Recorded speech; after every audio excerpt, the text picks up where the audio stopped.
Hey guys, today we're going to be unboxing this fire alarm control panel here. I got this from eBay, but it's been repaired by ADI before, but it should be in like new condition. You can see there's an ADI tag right there, and then as you can see, it's been open quite a bit. I have not looked inside yet, so we can go ahead and cut the tape and look inside.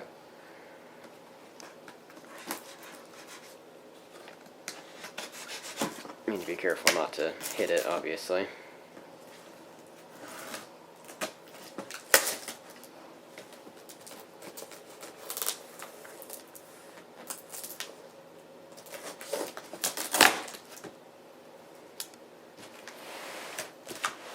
As you can see, this is the MS-9200UDLS, so one of the more advanced ones by Firelite. Get all the tape off. There we go.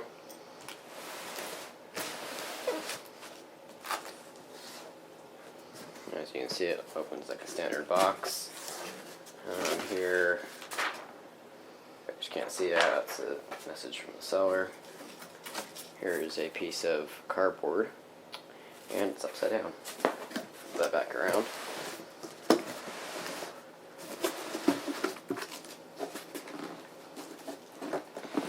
So as you can see, here's the panel. It's in very good condition. As you can see, kind of right here, it looks like it did get damaged a little bit, and maybe a little bit of scratches right there.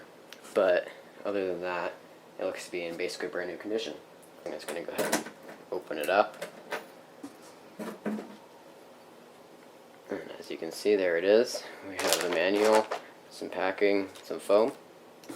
It's not no, everything's there. We go ahead, close it all the way. Pull the packing materials out.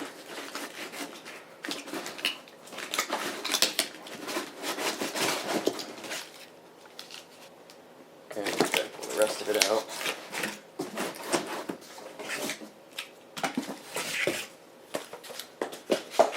And even though the box does look pretty messed up on the outside, it did look like it did a pretty good job on the inside of keeping the panel.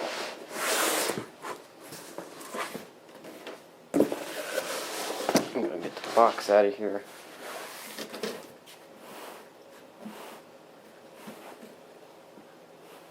And here it is. So as you can see, this is 9200 UDLS. Now if we can see the outside of the enclosure here on the side, it's basically in brand new condition. None of the knockouts have really been punctures. It looks like a little bit of dust on the top. And then it looks like there is a little bit of damage. This looks like it got pressed in a little bit, so we'll have to repair that.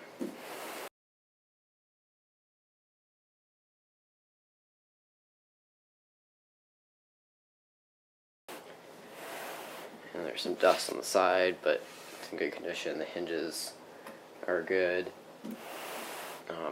And the door's bent a little bit right here. But everything like that can be fixed. We can go ahead and look inside. So first of all, let's go and take the door off so that we can see inside better. Like that. As you can see on the inside of the door, it shows what all the terminals do. It has some codes and just some specifications and everything on it. Here's the window, which can be replaced, which is nice. So we can go and put that door aside. And here is the panel itself. Here's a piece of packing foam, obviously. And then here's the keypad. So you can see it still has protective plastic over it. There's some packing materials. You can go ahead and remove that. They obviously did their job to make sure everything's in the correct place. Here is a goodie bag full of everything that you'll need. As you can see, it has manuals and everything in it.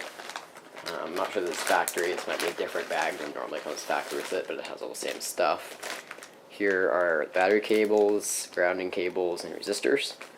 And then here are the ferrites for the SLC circuit. They basically protect it from any like random signals and stuff. So that's literally sealed, so I never use that. Right here is the manual. As you can see, it's a very thick manual. Now this includes everything you need to know about the panel. And it's nicely bound and everything. So it's really nice to get a new panel because it has that. And then what else is in the bag? Now some of this might have been added by ADI, like some of the stuff, but here is some operating instructions that you post right next to the panel so people know how to operate it. Here is some simple wiring diagrams or something. Yeah, here's some warranty stuff, probably got added in. Here's the compatibility list. So this basically shows what is compatible with the panel, all the devices and everything. Manual bag. So now we can go ahead and look at the panel. So here's the inside of the panel here. This is obviously the user interface keypad here. You have your main buttons to control it. It looks like that one did get damaged a little bit. That's the only damage to the control panel itself I can see. So there's your control panel keys here. Here is the keypad for programming. Here is how you navigate through the menus. And here are your main status lights. And here is the 80 character LCD screen. So that's the keypad. As you can see, this has smaller power supply.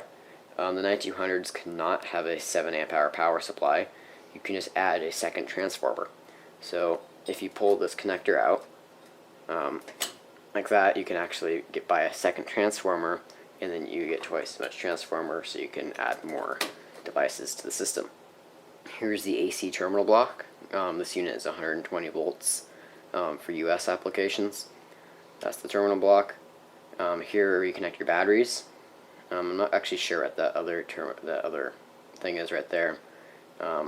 There's the piezo alarm to enunciate troubles and alarms and stuff at the panel. Here's where you can plug the keyboard in.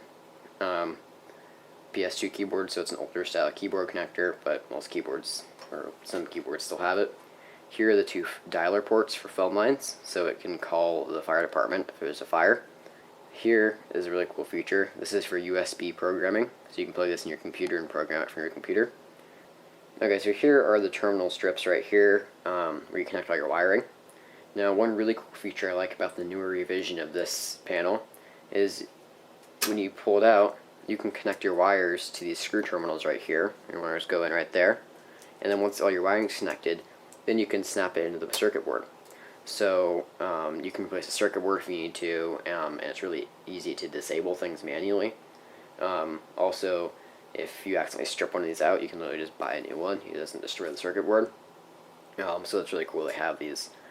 As you can see, there's two different colors. I think that's just for different sizes, some of them. Okay, so this right here is remote power supply sync terminal. This is the auxiliary power terminal. So you have two sets of auxiliary power. Thank you, smoke alarm. Here is NAC 1 and 2, and then NACs 3 and 4 for connecting your horn strobes. And then these three right here are your relays. The panel is controls, and they can be programmed to do whatever you want. This right here is EIA 45, for older enunciators, printers, and another way you can connect it to your computer via serial. This right here is actually the AND bus, and it's kind of different than some of the newer panels AND bus. You have to get the power for the enunciator from here, and then you get the signal from here. So it has kind of two support for both different types of enunciators. And right here, this is your SLC. So you can either do Class A, Class B, which is more common, and then there's Shield, if you're using shielded wire. So that's basically everything here. In the next video, I'll be powering it up and kind of going over some basic features of it. And I'll be connecting a couple devices. And then last week, you actually saw a video about the smoke detector that I got for this panel, which is addressable. So if you haven't seen that, go ahead and watch it. I will be putting a link in the description to that. And also make sure you join my Discord server, which has a link in the description.